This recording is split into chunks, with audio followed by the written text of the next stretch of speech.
யாக்கோபு புஸ்தகம் 4ஆம் அதிகாரம் 10வது வசனம்.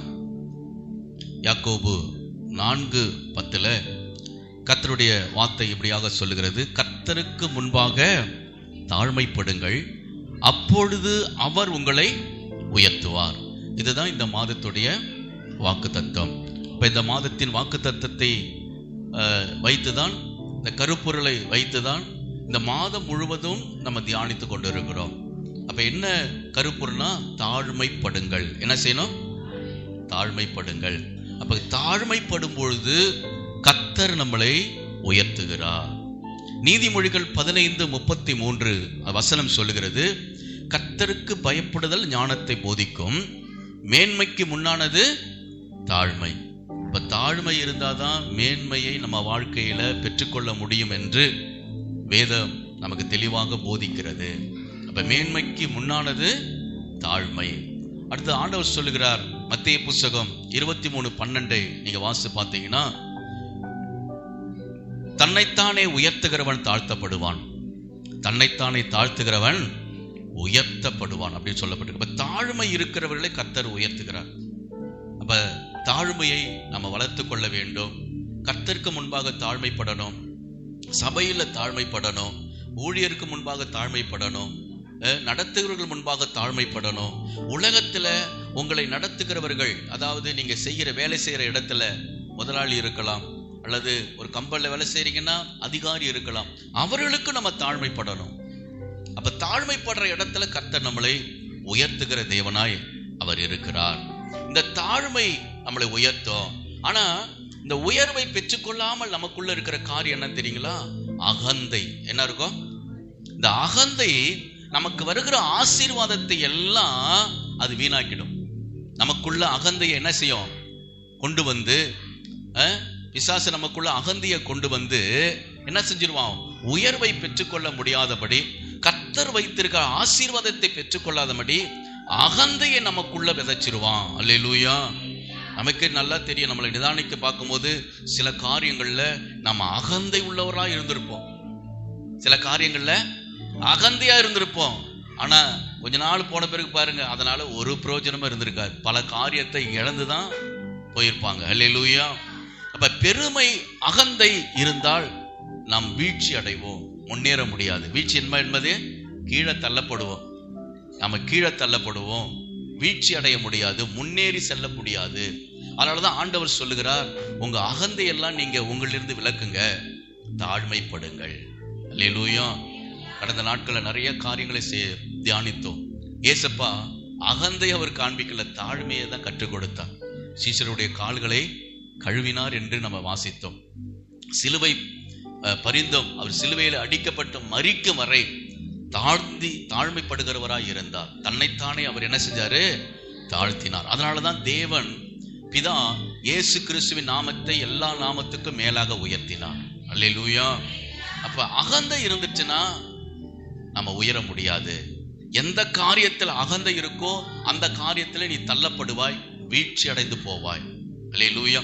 உதாரணமா சொல்றேன், ஒரு இடத்துல வேலை செய்யறோம், அந்த வேலை செய்யற அதிகாரிக்கு நம்ம தாழ்மைப்படாமல் அகந்தையா இருந்தோம்னு வச்சுக்கலேன், அந்த வேலையில இருந்து நீக்கப்படுவோம், இல்ல உயர்வு வராது, உன்னை அதிகமா பயன்படுத்த மாட்டாங்க, உன் மேல நல்ல மதிப்பு இருக்காது. ஆனா அகந்தியை விட்டுட்டு அவருக்கு கீழ்ப்படிஞ்சிட்டா இன்னும் மேலான இடத்துக்கு அவர் உன்னை கொண்டுட்டு போவார். அல்லேலூயா.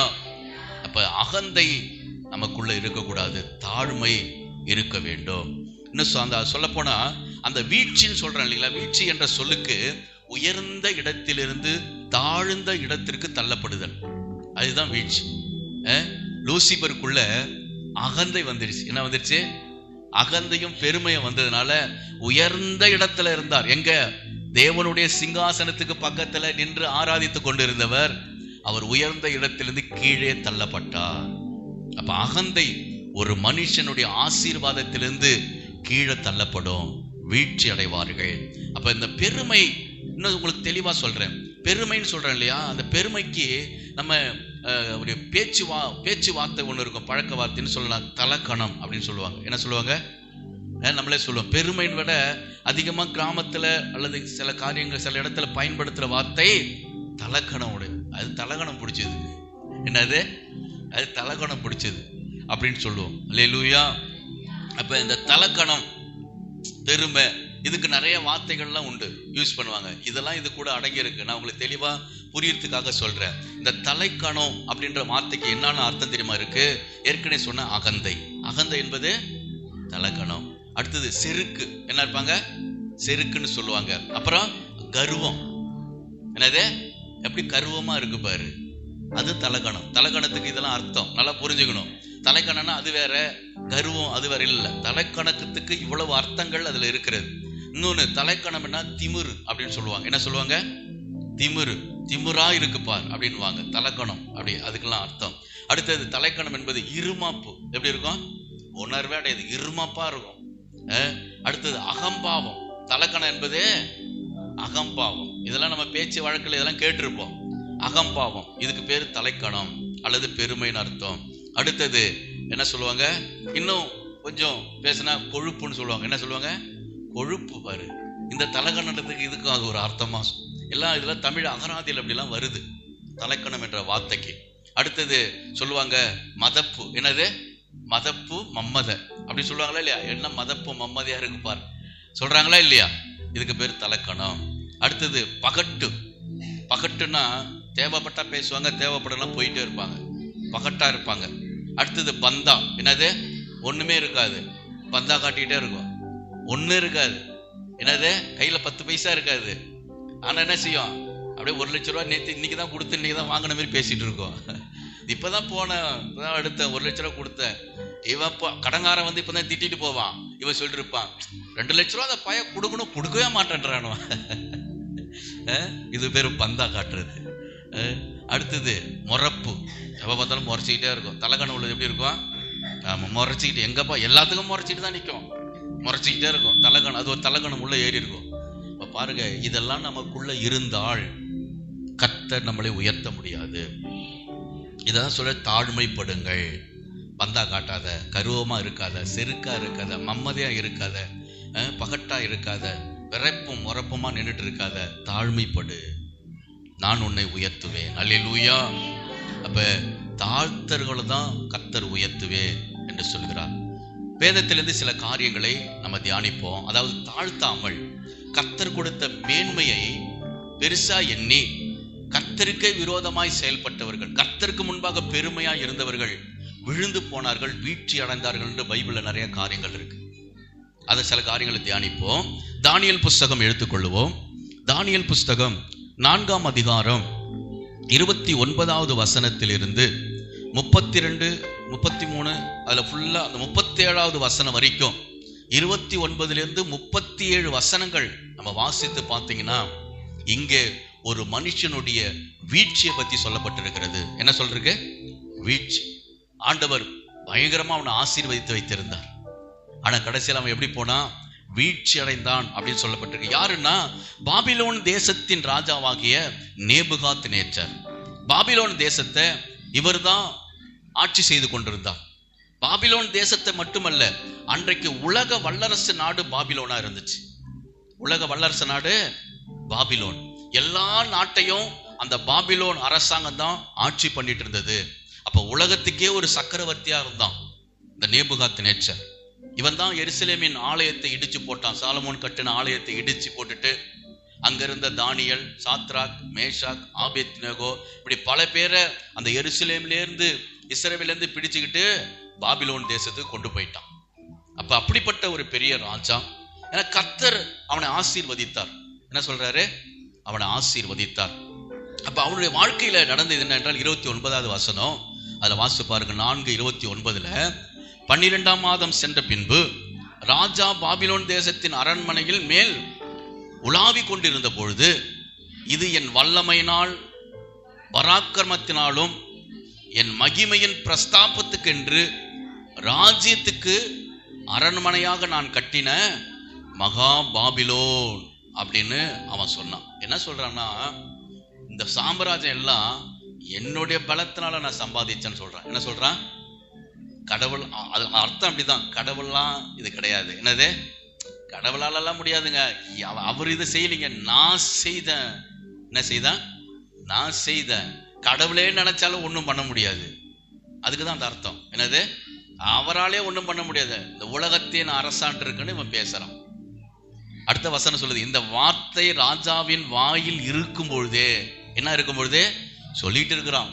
அரண்மனை மேல என்ன, அப்பா நான் கட்டின மகா பாபிலோன், என் பலத்தினால சம்பாதித்த இதெல்லாம் அப்படின்னு சொல்லி கொண்டு இருக்கும் பொழுதே வானத்திலிருந்து ஒரு சத்தம் உண்டாகி, ராஜாவாகிய நேபுகாத் நேச்சரே, ராஜ்யபாரம் உன்னை விட்டு நீங்கிட்டு. வானத்திலிருந்து இப்ப கர்த்தர் சத்தம் பேசுறார், ராஜ்யம் இதோட முடிஞ்சிச்சுப்பா அப்படின்றார். அப்ப சொல்லிட்டு அவர் சொல்றாரு அடுத்த வசனத்துல, மனுஷர் என்று நீ தள்ளப்படுவாய், வெளியின் மிருகங்களோடு சஞ்சரிப்பாய், மாடுகளைப் போல புல்லை மேய்வாய். இப்படியே உன்னதமானவர் மனுஷனுடைய ராஜ்யத்தில் ஆளுகை செய்து தமக்கு சித்தமாய் இருக்கிறவனுக்கு அதை கொடுக்கிறார் என்பதை நீ அறிந்து கொள்ள மட்டும் 7 காலங்கள் உன்மேல் கடந்து போகும் என்று உனக்கு சொல்லப்படுகிறது என்று விளம்பினது.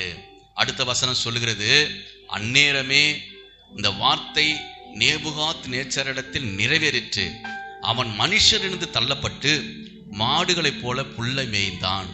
அவனுடைய தலைமயிர்கள் கழுகளுடைய இறகைகள் போலவும் அவனுடைய நகங்கள் பட்சிகளுடைய நகங்களைப் போலவும் வளர மட்டும் அவன் சரீரம் ஆகாயத்து பனியிலே நனைந்தது.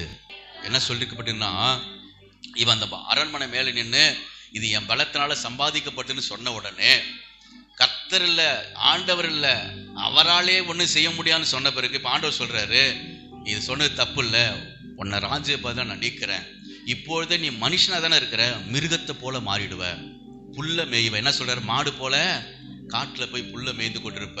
அவன் சபிக்கப்பட்டவனா காட்டுக்குள்ள போயிட்டான். அந்த நிமிஷமே நடந்தது, அந்த நிமிஷமே நடந்தது. அவன் சொல்றார், 7 காலங்கள் நிறைவேறும் வரை, உனக்கு புத்தி வரும் வரை. ஆண்டவர் சொல்றாரு, ஒரு மனுஷனை உயர்த்துவதும் தாழ்த்துவதும் கர்த்தர் தான், தேவன் தான் என்று அறிந்து கொள்ளுகிற உனக்கு புத்தி வர வரை உன் மேல இந்த தண்டனை இருக்குன்னு ஆண்டவர் சொல்றார். அல்லேலூயா. எப்படிப்பட்ட ராஜா, உலகத்தையே ஆளு கொண்டு இருக்கிறான். கர்த்தர் நினைச்சா ஒரு நொடியில அவனை தூக்கி அடிச்சிருவாரு, ஒரு நொடி தான். அல்லேலூயா.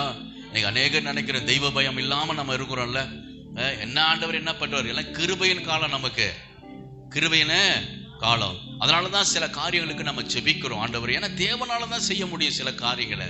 இப்ப எலெக்ஷன் வருது, நம்ம செபிக்கிறோம் நல்ல தலைவர்கள் வரணும், ஏன்னா தலைவர்களை உண்டாக்குனவர் தேவர். ராஜாக்களை தள்ளி ராஜாக்களை ஏற்படுத்துவர் கர்த்தர் என்று வேதம் சொல்லுகிறது. யாரை வைக்கணும், யாரை உயர்த்தணும்னு ஆண்டவர் தான் எல்லாம் செய்யறார். மனுஷன் வேணா சொல்லலாம், இல்ல என் அறிவால என் பலத்தால நான் வந்தேன்னு சொல்லலாம். கர்த்தர் அவனை நியமித்து வைத்திருக்கிறார். அல்லேலூயா. இப்ப பாருங்க, அவனுக்கு 7 காலங்கள் போன பிறகு புத்தி வருது. 24:34 நீங்க வாசிச்சு பார்த்தீங்கன்னா, தானியேல், அந்த நாட்கள் சென்ற பின்பு நேபுகாத் நேச்சராகிய நான் என் கண்களை வானத்துக்கு ஏற்றி எனக்கு திரும்பி வந்தது. நல்லா யோசிக்கணும். நேத்திக்குள்ள செய்தியில கூட, நேத்தி போனேர் வந்தவங்களுக்கு தெரியும், அந்த ஐஸ்வர்யம் கண்களை எங்க எடுத்தான், அது வரைக்கும் எங்க கண்ணை வச்சுட்டு இருந்தான், அவன் ஐஸ்வர்யத்தின் மேலையும் அரண்மனை மேலையும் வீட்டு மேலையும் கண்ணு இருந்துச்சு. நரகத்துக்கு போன பிறகுதான் கண்களை வானத்துக்கு நேராக ஏறெடுக்கிறான். அப்ப இந்த நேபுகாத் நேச்சரும் கண்களை அவன் ஏறெடுக்கிறான். அது வரைக்கும் எப்படி பார்த்திருந்தான், நான் கட்டின பாபிலோன், நான் கட்டின அரண்மனை, நான் சம்பாதித்தது எல்லாம் கண்ணு எங்க இருந்துச்சு, உலகத்துல இருந்துச்சு. ஆனா எப்ப புத்தி வந்ததோ கண்ணு இப்ப வானத்தை பார்க்குது, பரலோகத்தை பார்க்குது. அல்லேலூயா. இந்த பாஸ்டர் அழகா சொன்னாரு, நம்ம பார்வை ஒரு கண்ணு எப்பயும் பரலோகத்தை பார்த்துட்டே இருக்கணும், 2 கண்ணும் பூமியே இருந்துல சுத்திராத. பூமிக்குரிய ஆசீர்வாதத்தையும் பூமியில கிடக்கிற சொந்தங்கள் பந்தங்கள் ஆசீர்வாதங்கள் வீடு இதையே பார்த்துட்டு இருந்துடாத, ஒரு கண்ணை மேல பார்த்துட்டே இருக்கணும். அல்லேலூயா. அதுக்கு உதாரணமா ஒரு சொன்னார், பன்னியை பத்தி சொன்னார். பன்னி என்னைக்குமே தலை நிமிர்ந்து பார்க்காது, தெரியுங்களா? அது தலை குனிஞ்சிட்டே தான் போவோம், தலை குனிஞ்சே நடக்கும். ஒரு நாள் அந்த பன்னியை அவன் பிடிக்க வரான், அதை வெட்டி சமைக்கிறதுக்கு. அப்ப பிடிச்சி 2 காலையும் கட்டி கழியில மாட்டி அப்படி தூக்கும் போதுதான் அது கண்ணு மேல பாக்குது. அப்பதான் மேல பார்த்தா அவர் சொன்னார்ல, எவ்வளவு வானம் நீல நேரமா இருக்கு, இப்படி அழகான ஒரு வானம் இவ்வளவு நாளா இருந்துச்சா, நான் பார்க்கவே இல்லையே அப்படின்னு அது யோசிக்குது. சரி, இனிமே நம்ம இந்த வானத்தை பார்க்கும் அப்படின்னு பார்க்கும்போது என்ன செய்யறான், கத்தி எடுத்து வந்து கழுத்தை ஒரே வெட்டுறான் பண்ணிய. அதை போலதான் அசுத்த கிரியைகள் உலகத்தின் ஆசையில நடத்தி நம்ம கண்ணை அந்த பூமியே பார்த்து நடக்கிற மாதிரி வச்சிருவான். அப்ப நேபுகாத்நேச்சர் சொல்றான், புத்தி தெளிந்து கண்களை வானத்துக்கு நேராக ஏறெடுத்தான். இன்னைக்கு நம்மளும் இந்த புத்திலாம் நமக்கு வரணும். அல்லேலூயா. நிறைய காரியங்களை பேசினார். எல்லாத்துக்கும் உன் கண்ணை வச்சுக்கிட்டே போன. ஃபங்க்ஷனுக்கு போகணும், அங்க போகணும், இங்க போகணும், வீட்டுக்கு போற, அங்க போற. ஒரு நாளாவது பரலோகத்தை நோக்கி உன் கண் இருந்துச்சா? தள்ளப்படுவோம், வீழ்ச்சி அடைவோம். நம்ம கண்ணு பரலோகத்தை நோக்கி இருந்ததுன்னா உயர்வு பெறுவோம். அந்த பூமியில உன் கண்ணு இந்த பூமியே பார்த்துச்சுன்னா இன்னும் வீழ்ச்சி அடைந்து போவோம். அப்ப இவனுக்கு புத்தி வந்து கண்கள் தெரிந்து திரும்ப உருவெல்லாம் மாறுது. திரும்ப மனுஷனா வரான். ஆண்டவர்கிட்ட மன்னிப்பு கேட்கிறான். சொல்றான் பாருங்க அந்த வசனத்துல, அப்பொழுது நான் 4:34, தானியேல் 4:34, அப்பொழுது நான் உன்னதமானவரை ஸ்தோத்தரித்து என்றைக்கும் ஜீவிக்கிறவரை புகழ்ந்து மகிமைப்படுத்தினேன். அவருடைய கர்த்தத்துவம், நித்திய கர்த்தத்துவம், அவருடைய ராஜ்யமே தலைமுறை தலைமுறையா நிற்கும். எப்படி சொல்றான் பாருங்க அந்த ராஜா. எப்ப என்னால ஒண்ணு இல்லை, முதல்ல அப்படி சொல்லிட்டேன், என்னை மன்னிச்சிருக்க ஆண்டவர். நீங்க வைக்கிற ராஜ்யம், உங்க ராஜ்யம் தான் தலைமுறை தலைமுறையா நிற்கும். அவரை சார்ந்து கொண்டு கர்த்தருக்கு தாழ்மைப்படுகிற மனுஷன் தலைமுறை தலைமுறையா நிலைத்திருக்க பண்ணுகிற தேவனாய் அவர் இருக்கிறார். அல்லேலூயா. அடுத்த வசனம் 37 நீங்க வாசி பார்த்தீங்கன்னா, ஆகையால் நேபுகாத்நேச்சராகிய நான் பரலோகத்தின் ராஜாவை புகழ்ந்து உயர்த்தி மகிமைப்படுத்துகிறேன். அவருடைய கிரியைகள் எல்லாம் சத்தியமும் அவருடைய வழிகள் நியாயமானவைகள்.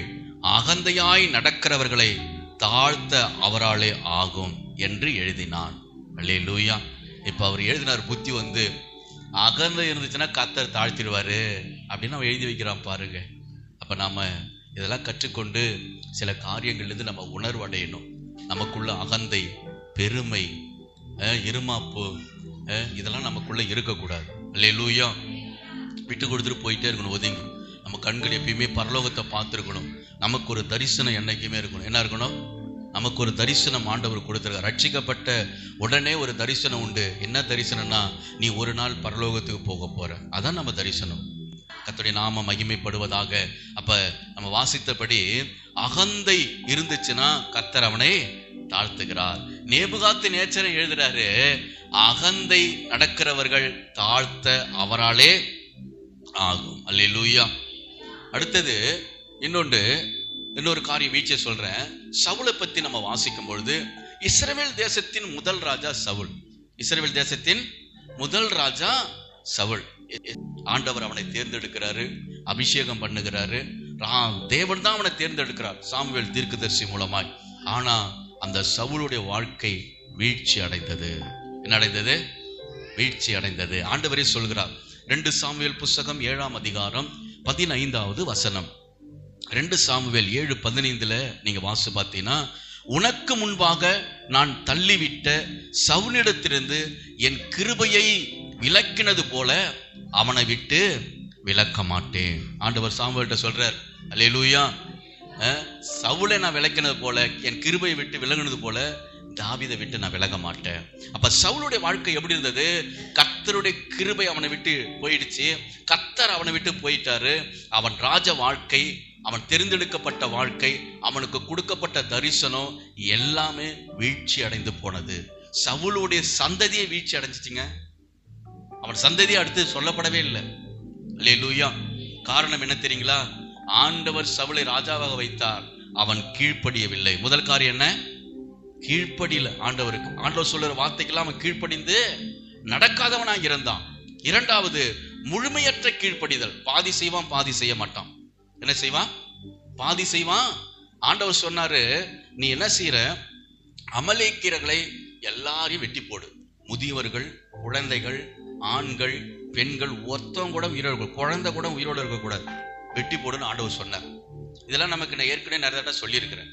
ஏன்னா குழந்தைகளை கூட ஆண்டவர் வெட்டி போடுவார் அப்படின்னா, அந்த குழந்தை ஏன் வெட்ட சொன்னார்னா, அந்த அமலேக்கிற தேசத்துல அவர்கள் ஓரின சேர்க்கை உடையவர்களாக இருந்தனால எய்ட்ஸ் நோயினாலே பாதிக்கப்பட்டிருந்தார்கள். மிருக ஜீவன்களும் எய்ட்ஸ் நோயினால பாதிக்கப்பட்டிருந்தது. அன்னைக்கு பால்வினை நோயின்னு சொல்லுவாங்க.